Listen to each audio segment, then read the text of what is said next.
The letter from Lorne Mackay described a working cattle operation in the Peace River country. It mentioned a solid house, productive land, and a quiet life with room to grow. It did not mention that the solid house had a roof that leaked in 3 places, that the productive land was still fighting back against the man trying to farm it, and that the quiet life was quiet, largely because Lorne had not spoken to another person in 11 days. The letter from June Alderton described a capable woman with experience managing a household, and a practical disposition suited to rural life. It mentioned patience and a willingness to work.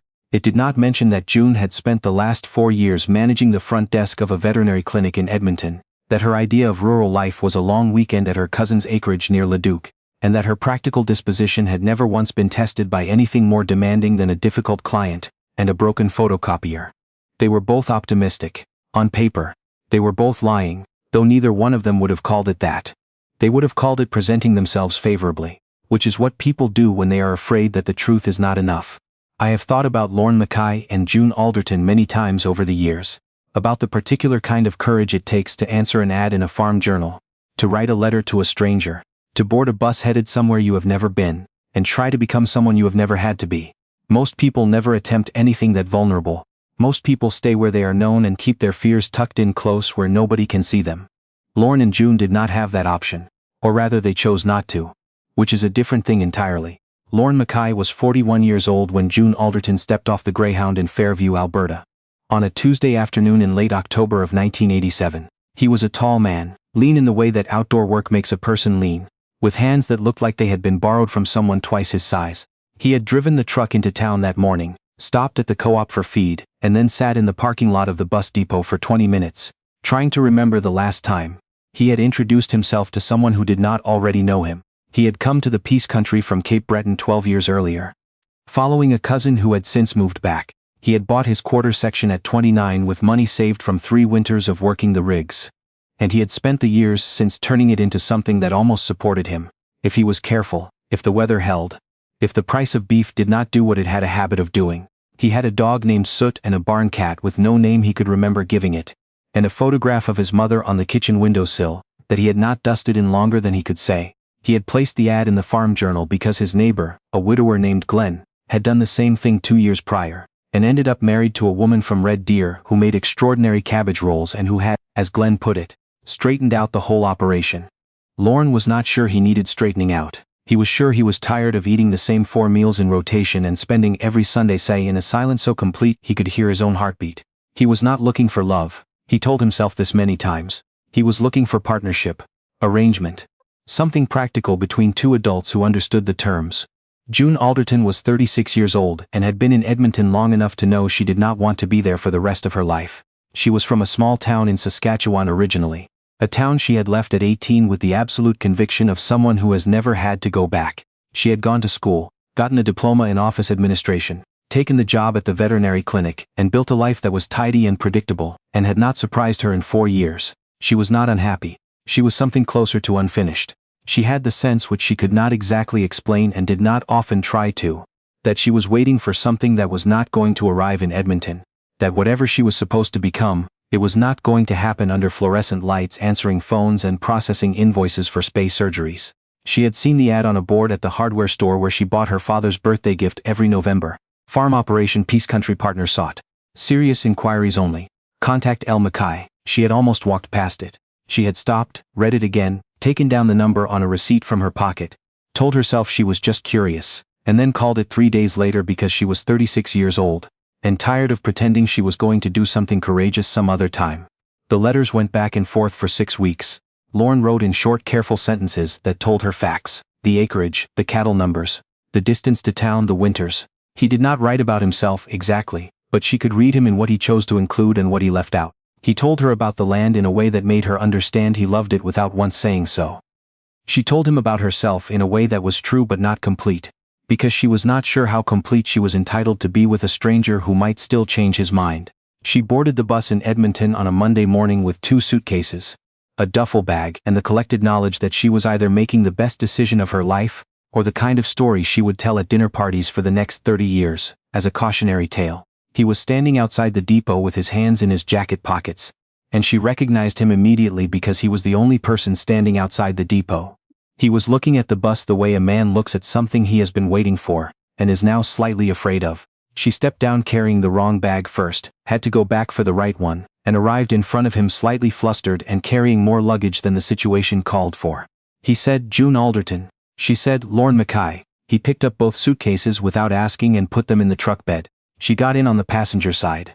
The truck smelled like dog and diesel and something she eventually identified as a half-eaten granola bar she found under the seat 3 weeks later. The drive to the property was 40 minutes. He pointed out things along the way, the co-op, the grain elevator, the road where you turned for the hospital, in the manner of someone narrating a tour for which he had not prepared. She looked out the window at the fields, already frozen, at the tree lines, at the sky which was enormous and gray and not unkind. She had expected something when she saw the house, but she was not sure what. Something that matched the word solid. The house was 2 stories, white once, now a weathered cream, with a porch that leaned slightly left and a front step with a crack that had been filled with something dark and not entirely effective. The barn was in better shape than the house, which she took as information. She did not say anything about the step. She did not say anything about the porch. She said, "You've got a good site for the barn, out of the north wind." He looked at her. Like she had said something he was not expecting. "My grandfather had cattle," she said. "In Saskatchewan." He nodded, carried her bags inside. The kitchen was clean, which surprised her. Not tidy, there was mail on the table and a coffee cup on the counter and a pair of work gloves on the window ledge. But clean, the floor scrubbed, the sink empty. She filed that away. A man who kept his kitchen clean, even if it wasn't organized, was a man who understood that certain things mattered. The bedroom she was given was small, with a window that looked out over the back field. The quilt on the bed was old and had been washed so many times it was soft all the way through. She sat on the edge of it after he went back outside, looked at the frozen field and thought, "Well, here we are." She was not sure what she felt. She was sure that she was not going to cry. She had made her choice with her eyes open, and whatever came next she was going to meet it the same way. The first 2 weeks were in education. Not in farming, though that too, in each other. Lorne was a man of efficient communication. When something needed to be done he said what it was. When something had been done he said so. When something was wrong he said that too, in plain terms, without softening. He was not unkind, he was not warm in any obvious way. He was consistent, and June, who had spent 4 years around men who said one thing and meant another, found this clarifying in a way she had not expected. She watched him with the cattle and understood something. He did not have the relationship to those animals that a person has with pets. He had the relationship a person has with something they are responsible for, something whose life depends on them being attentive and correct. It was the same kind of attention she had seen in good veterinarians, an absence of sentiment that contained, paradoxically, a great deal of care. She asked him to teach her, not everything, not immediately, but the parts she needed to start. She could cook adequately, real cooking, not the office kitchen toaster oven cooking of the last 4 years, but the actual cooking she had grown up watching her mother do, the kind that involved a bone and a pot and several hours. This was information she had not conveyed in her letters, because it had not occurred to her to mention it. The same way she had not mentioned she could drive a standard transmission, or read a feed bill or back a trailer. These were not accomplishments to her. They were just things she knew. The first meal she made properly was a beef stew, with root vegetables on a Wednesday in November.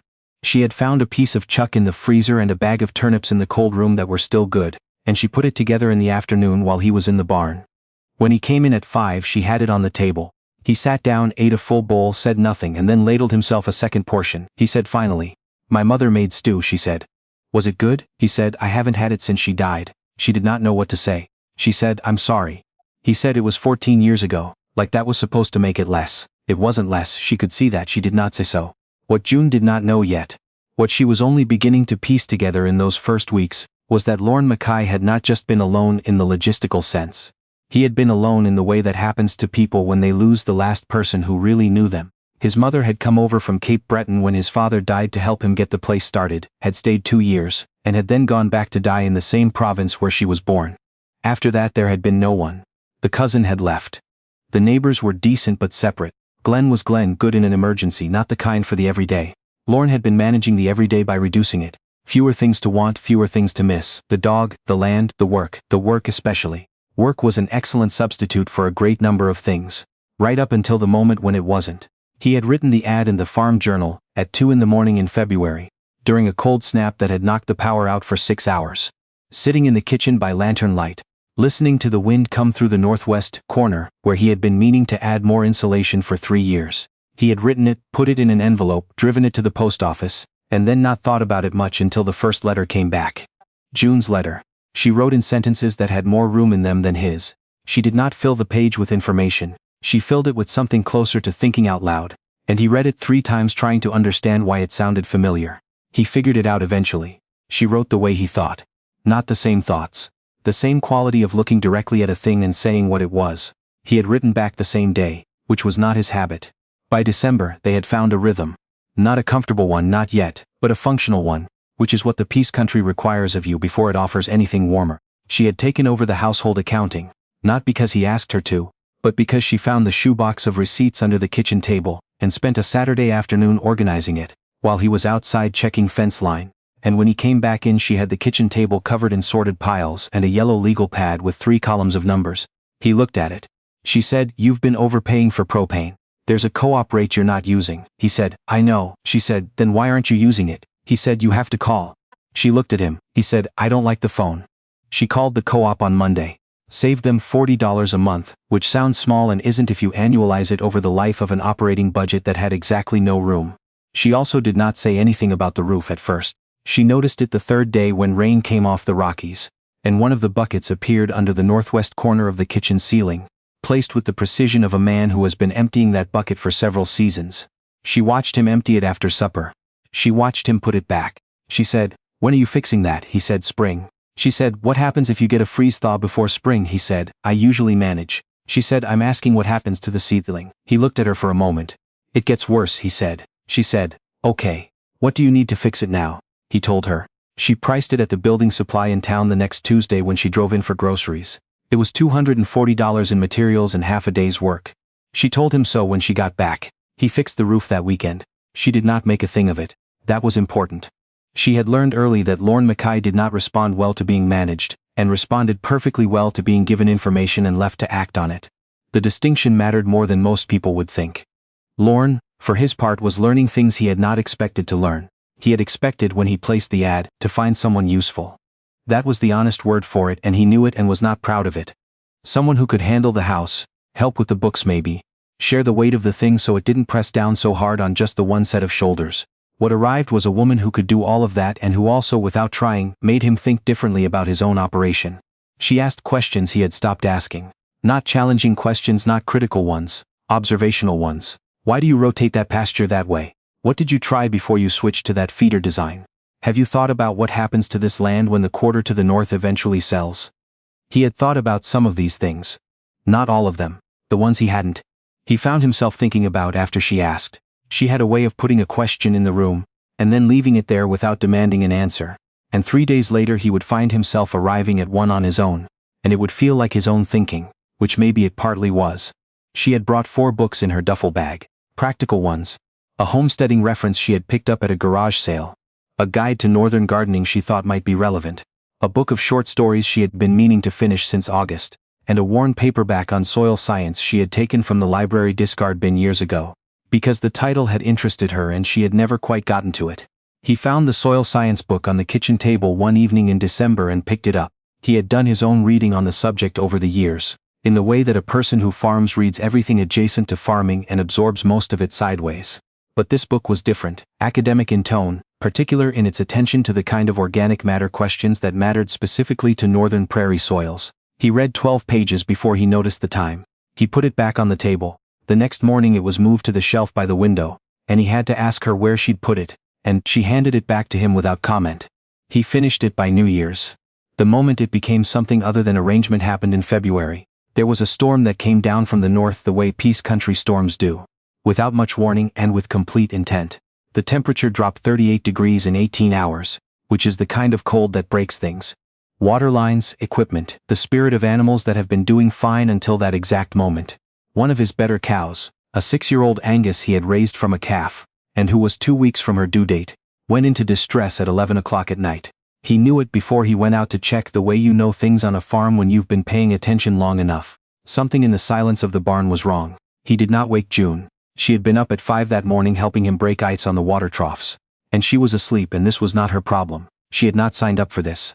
He went out alone. He was in the barn for 40 minutes working in the kind of cold that makes your fingers stop communicating reliable information to your brain, before he understood that this was beyond what he could manage with 2 hands, and a headlamp, and a growing awareness that the calf was not positioned right, and the cow was running out of time. He needed someone. He had needed someone many times in 12 years and had managed without. And some of those times it had cost him and he had absorbed the cost and moved on, because that was what you did alone. But this was a good cow and the calf was alive. And he needed a third set of hands and he did not have them, and he was going to lose both of them and there was nothing to be done about it. He heard the barn door. June was standing there in her barn coat, the old one that had belonged to her grandfather's hired man, and that she had dug out of her mother's storage when she left Edmonton, thinking maybe she'd need it. With a headlamp on her forehead, and her breath coming white in the cold, she said, "I heard the truck." He had not heard himself take the truck. The barn was 50 yards from the house. He must have started it to run the heat for the cow. He said, "You should go back in," she said. "What do you need?"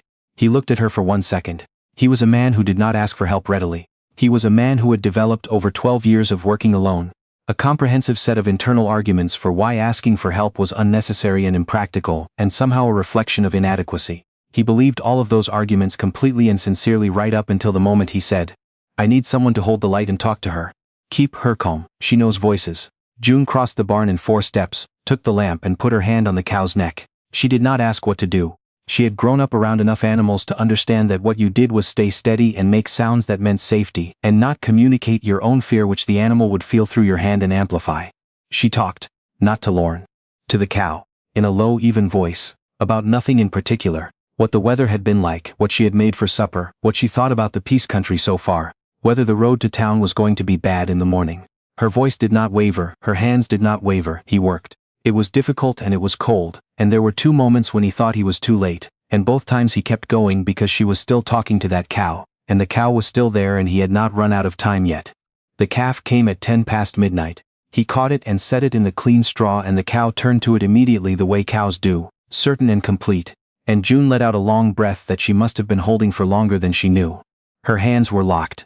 She had been gripping the lamp for over an hour in 38 weather, and her fingers had gone past numb into something else, and when she tried to put the lamp down she found she could not make her hand open.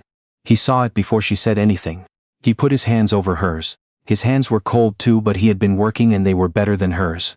He worked each finger loose, one at a time, and held her hands between his, and breathed on them the way you breathe warmth back into something that has been too long in the cold. She did not say anything for a while. He said, "I thought you were asleep," she said. "I don't sleep well when it's this cold. The house settles." He said, "I would have managed." She said, "I know." He said, "You didn't have to come out." She looked at him. Her face was white with cold and entirely direct, the way her face was when she was deciding whether to say the thing she was thinking. She said, "Your letter said solid house, productive land, quiet life," he said. "Your letter said capable woman, practical disposition." She said, "I don't know if I'm capable," he said. "You just held a lamp for an hour at 38 and talked a laboring cow calm." She said, "That's not what I meant." He understood what she meant. She meant capable of this, of all of it, of being what was needed in a life built around necessity and silence, and the particular demands of a piece of land that gave back only as much as you put in. He said, "I know." And then he said, "I don't know if I'm practical." She almost smiled. It was cold and they were both exhausted, and the calf was figuring out its legs in the straw behind them, and the barn was full of the particular warmth that large animals make when they breathe in a closed space. And she almost smiled. "The letters were optimistic," she said. "They were. I would not have written mine differently." He looked at her for a moment. "I would have fixed the roof already," he said. She did laugh at that. Quietly, in the way she laughed, not out loud but with her whole face. They stayed in the barn for another half hour making sure the calf was nursing. They went back to the house at 1 in the morning, and she made tea because the kettle was there, and it seemed like the thing to do. And they sat at the kitchen table in their barn coats and drank it, and did not say very much, which was different from the silence of the first weeks. That silence had been distance. This one was something else. They were married in Fairview in April, in the United Church, in a ceremony that took 25 minutes, and was witnessed by Glenn and his wife from Red Deer, and a woman from June's old job who had driven up from Edmonton, because she said she would not miss this for anything. June wore a blue dress she had ordered from a catalog, and altered herself on the kitchen table because the waist was wrong. Lorne wore the good shirt he had bought for his cousin's wedding 8 years before and had not worn since. It still fit. Over the next 20 years the quarter section became 2. They put up a new barn in 92, fixed the house properly in 95, added a solar setup in the late 90s when the cost finally made sense. They raised 2 children, a daughter and a son, both of whom learned to check cattle before they could read, and both of whom read everything.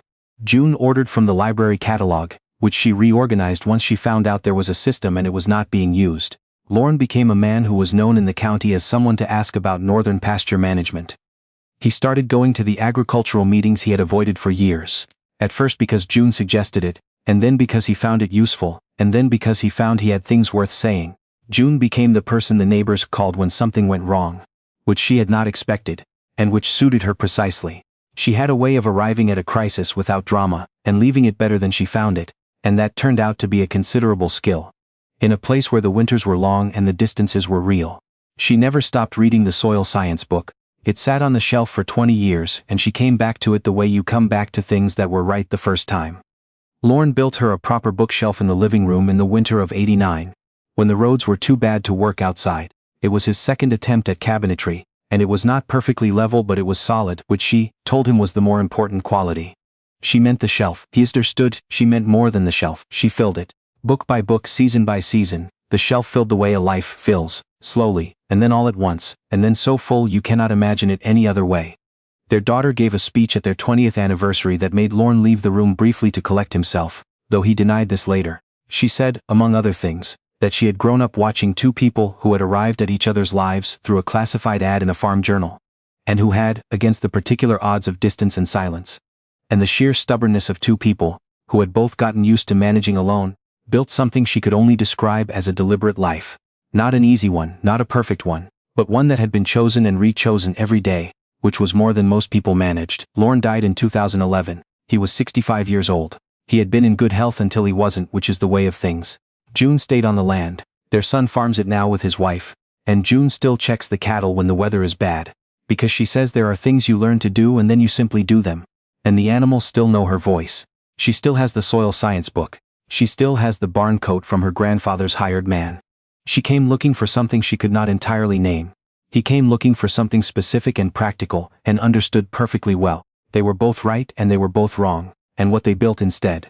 Out of a roof that needed fixing, and a cow that needed talking, down and two people too stubborn to go back to the lives they had left, was more than either of them had put in the letter. I have thought about them for a long time, about what it means to answer an ad, to sit down and try to describe yourself truthfully, and hopefully to a stranger who might or might not be what they claim. There is something in that act that is more courageous than it looks from the outside. Not the going, the writing, the sitting down and saying, here is who I am or as close as I can get, and I am asking if there is room for it somewhere. Most of us never ask that plainly. These two did, and they were not perfectly matched and they were not perfectly honest and they turned out to be exactly right for each other anyway. Tell me something. Who do you think found more than they were looking for? Lorne or June? Leave it in the comments. I read them and I always want to know what you think.